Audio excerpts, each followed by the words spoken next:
Assalamualaikum. Hari ini saya akan buat tutorial untuk berambut killer berumpangkan ikan termenum untuk memancing ikan tenggiri di tuai. Okey, bahan-bahan yang diperlukan yang pertama kata matakai dan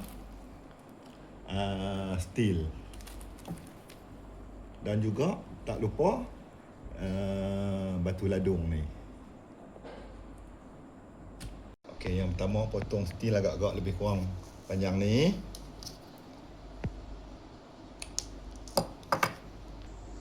Okey, matakai, 3 bentuk matakai. Yang pertama kita ikat matakai yang pertama. Okey.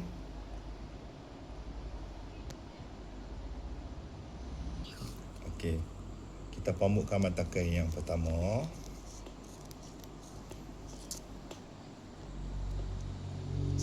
Masukkan macam ini.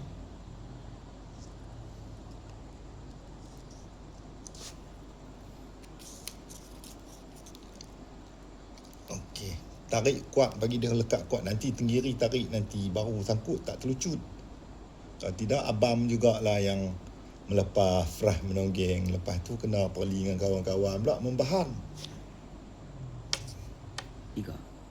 Okey, masukkan dalam lubang mata kail. Lebih kurang jarak, lebih kurang panjang ni.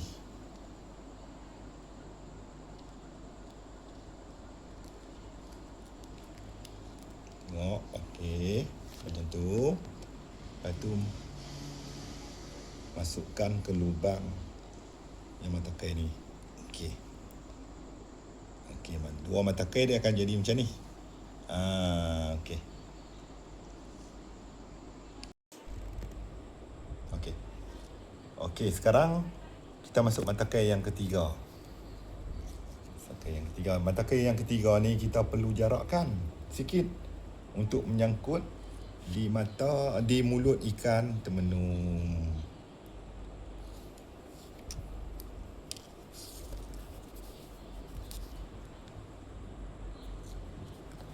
Dia kena nampak jarak lebih kurang macam tu.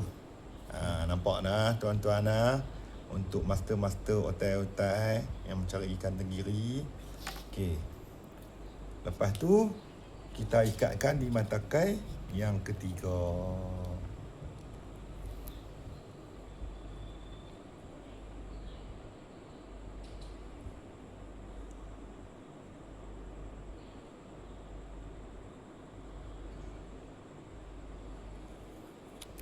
Okey. Dia akan jadi macam ni. Matakai macam ni. Okey, dah jadi macam ni. Kita terpulanglah kepada tuan-tuan untuk masang ladung. Tapi saya akan ikat ladung ataupun tak bergantung kepada arus. Kalau arus slow tak payah letak ladung. Kalau arus laju kita kena ladung untuk dia menenggelamkan umpan ikan termenum. Okey. Semoga tuan-tuan gasak di tuai ataupun di mana-mana tempat di laut untuk mengaitkan tenggiri. Jangan lupa like, share, komen and subscribe di channel YouTube Pak Long Nidam 77. Sekian, terima kasih.